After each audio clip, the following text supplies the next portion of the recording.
Hey guys, so I think that my first video, even though it might be a little bit out of the timeline, is going to be fear versus prevention. And I think it's going to tie in a little bit to my PTSD, kind of tag, I guess, in there. I'd always thought previously that PTSD was really just for our vets or super traumatic. Well, I guess that's the very definition of PTSD, but in my head I always envisioned it as the abused spouse or abused child or sexual assault victims or those that have gone overseas in our military. Sorry, I'm like out in my 15 passenger van. So sorry if the quality is not that great. But for me, and in figuring out the, my own healing, I have learned that it comes in all forms, and none of it is any worse per se, than anybody else's. And for me, and thinking that, oh, mine isn't as bad as somebody who was raped, or a wife who was literally almost beat to death by somebody that she loved and trusted, or a vet who came over from an actual war zone. I was unfair to myself in comparing things to that way. So a little bit of background. My fourth child, Hudson. So my first three babies were easy peasy, normal deliveries, normal kids. We might have had one ear infection, and that was it. Hudson's pregnancy, medically speaking, should have been, what's the word I'm looking for? Should have miscarried. I pretty much bled throughout, and I won't go into details necessarily about that because I feel like that's its own video in and of itself. But the long and the short of where my trauma comes into that is my husband at the time and myself were kind of on the brink of we were going through a lot. Hudson was planned. All four of our children were planned, as close as they were together. But we didn't have a baby to fix our marriage, but there were obviously things that were needing to go be worked through. He was, come to find out, bipolar, but was self-medicating with pot, which I know at the end of the day isn't the end of the world, but for what we had agreed on with what we wanted our children to be around, etc., etc., things just kind of escalated, and his violence escalated as well. And I was able to get out relatively quickly before things got to a point of really bad. That was just something that I knew in my head I could just get out as soon as I felt for sure that he wouldn't be able to stop himself. So was it scary at times? Yes. But is that where my trauma lies? No. Hudson's birth, again, I bled pretty much throughout. The doctors didn't think that my pregnancy would even last. I had what was called a subchorionic hematoma, which is basically just like a blood clot. Sorry, there's like a moth flying around in my van, so I'm like watching it close. Subchorionic hematoma, which is basically a blood clot that had formed behind the placenta, so I was constantly bleeding various amounts. Long story short of that is I was in the hospital. We had 3 kids under the age of 3 at the time, so Hudson would have been 4 within 4.5 year time period. Again, they were planned. We wanted them close together. That was a choice we made, and Hudson was going to be our last. So anyhow, I was in the hospital because the bleeding had picked up, and I had started to dilate at like 27 weeks and 5 days, which was obviously pretty tiny. We didn't want him to do that. So my husband was at home taking care of the other 3 kids because by that time we had we had needed a lot of help so that my husband could still go to work and I could still be on bed rest. And because I was on complete bed rest from about 12 weeks on at that point, because again, just constant bleeding. And again, that's a choice that I made to go through. So I don't want to get into that hot topic, if you will.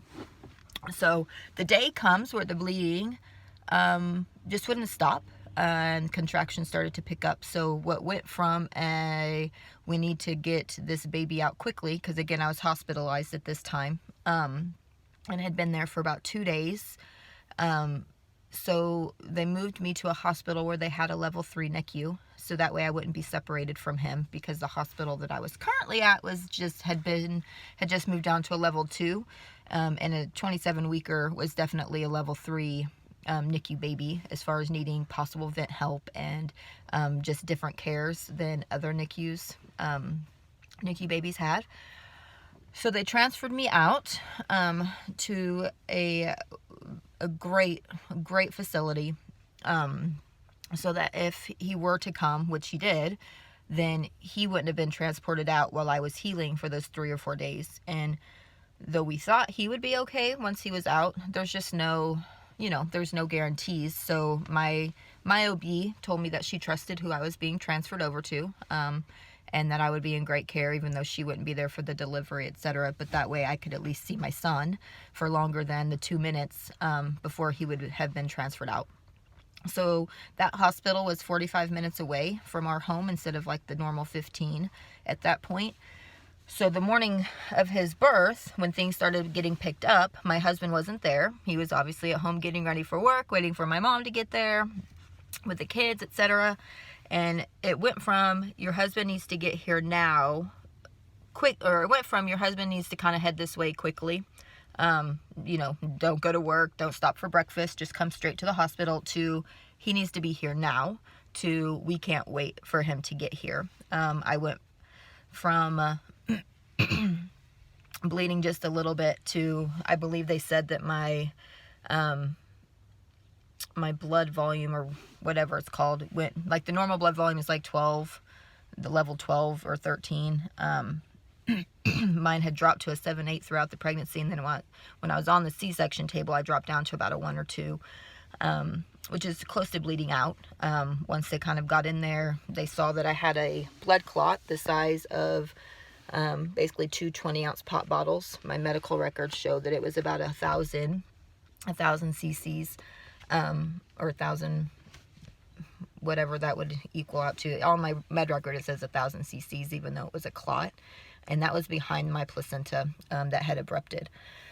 So, once they got in there and saw that, which was not showing on the ultrasound, they realized why it was so hard to get certain things going. They had given me kind of just a normal spinal block, epidural kind of thing that they do for C-sections.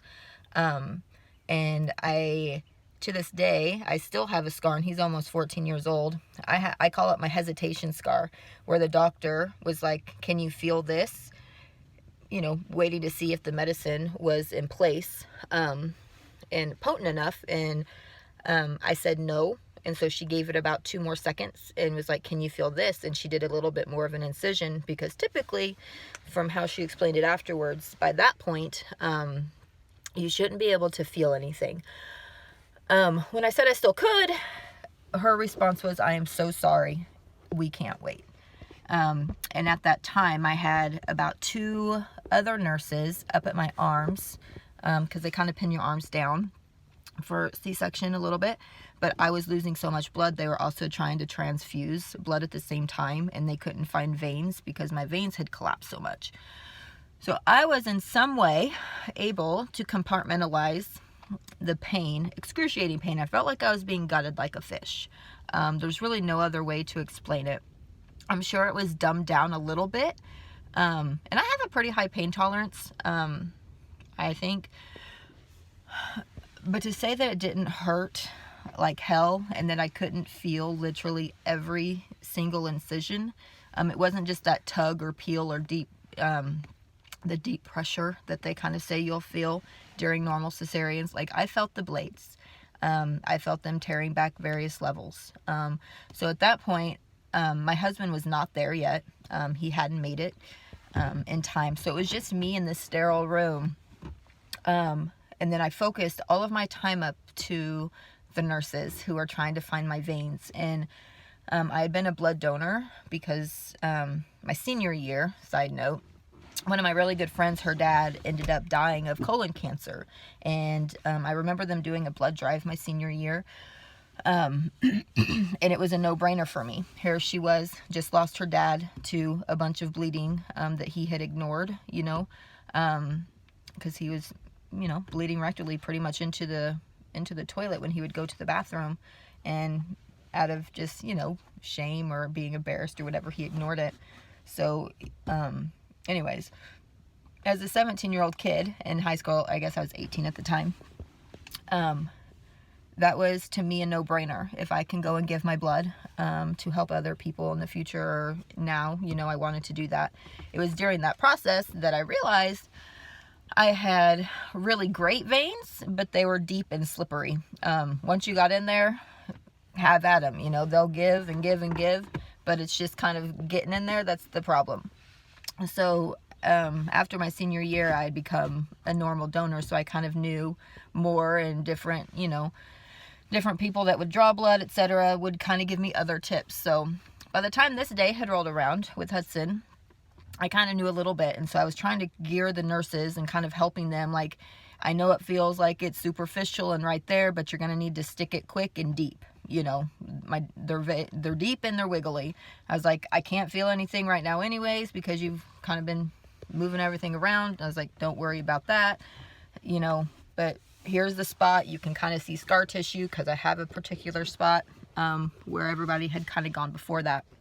So my brain was focusing on that. I was somehow able to forget everything that was going on in my gut while that was going on. And then there was a point in time when I heard the OB doctor, because Hudson had his own team. He had his own NICU team. And to say this was a full delivery room would be the understatement of the year. Anybody who has been in this kind of a delivery knows. I had my nurses, my care team staff, which kind of duplicated just because of my situation at that time. And then Hudson had a completely different staff.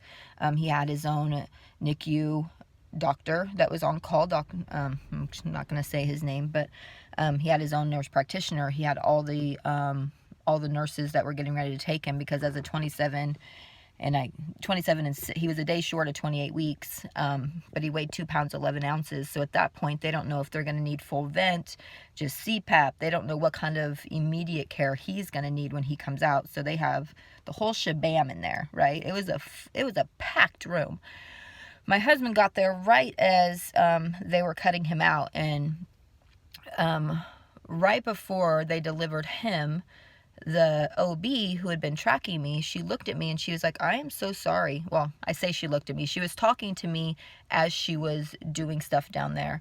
And then she came bedside after I was sewn back up after the procedure. And she said to me when she was bedside,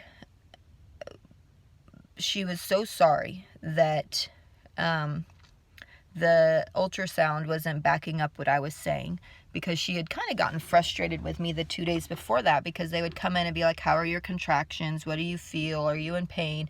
And my constant response, because again, this was my 4th baby in a pretty short amount of time. And even my 1st and 2nd babies, like, I would push for like 20 minutes. Thankfully, my body was made to push these suckers out, right? I knew what to do. It was amazing to me. It was a beautiful process to me. Obviously, I had epidurals. Some worked better than others, so I could feel things on different births than others. But it was a natural, healthy birth, so it was nothing that I couldn't take on. But my babies came quick. Once I got to a certain point, they came quick. So the days leading up to his delivery, she was just kind of, she wasn't getting mad, but things weren't making sense to her with what I was describing, because I wasn't having contraction pains. I was having just this dull, it hurt, it was painful, but it wasn't a contraction pain, and I don't know how else to describe it. It was just a dull pain that had been in the same spot the whole time, which ended up being where that placental abruption was, and where the blood clot was forming. When they found when I was having ultrasounds done to keep track of the clot size, and it would go anywhere from like the size of my thumb, up to 5 centimeters, back down to 2 centimeters. They were just kind of measuring the length as opposed to the thickness. From what I gathered, maybe they were doing thickness, but they were dumbing it down for me. So that morning when she did that ultrasound before they ultimately took me back for my section, it was still measuring the biggest at that time that we thought was that 5 centimeters. They had it estimated at about, the size of my fist, is how they described it to me. And that's how big it had been measuring that entire time. That was literally like 20 minutes probably before they got me in to the room to delivery. And when she came bedside, she's like, I am so sorry. Everything you said makes sense now. She's like, the ultrasound, for whatever reason, and they had state of the art, because again, this is a level 3 high risk delivery kind of room. For whatever reason, imaging wasn't capturing this ever. To its fullest capacity. For one, we would have never let you go home, because had you abrupted fully at home, you would have died. Hands down, dead. Like, worst nightmare, right, of a mom and of an OB is placental abruption. She just looked at me. She's like, I don't know why this didn't happen. Obviously, thankfully, it didn't. But she's like, that blood clot was, let me see if I can put down my camera. She's like, your blood clot was that big. Like that big, an actual disc, like ginormous. And again, it wasn't until I looked at my own report after, because I don't know, I love the medical field. It was something I wanted to go into once my babies were all in kindergarten. So if I could detach it from it being me, it was pretty fascinating. So I asked for my delivery reports, and it wasn't until then that I saw the 1,000 cc. Well, then I looked at a 20-ounce bottle of pop, and that's like 560 or 540 or something like that milliliters. So 2 of those, just about. And it didn't show up. Imagine having literally 2 20-ounce pop bottles, size blood clot, volume and all, like put 2 of them side by side. And that is what was not showing up on these scans. And she felt terrible because the pain I was feeling was obviously like this open wound behind my placenta, which is its own little organ. It's just a whole different pain. And my abruption mamas will probably be the only ones that understand what I'm going or trying to explain. It's just really hard to explain unless you've gone through it. So anyways, it went from being that to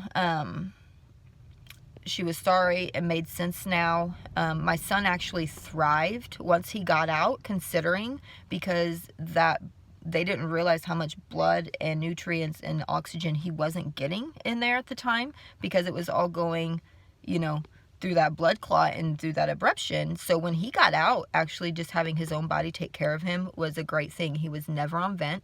He was only on CPAP for 10 days. He did have to be in the NICU for 10 weeks, which sucked, because I saw him code out and stuff. But he considering he thrived for being a wimpy white boy, as they call him, because stats are just against these babies. They have odds and all that crap, and white males typically kind of do the worst. They called him a wimpy white boy. So I went with it, and it was true.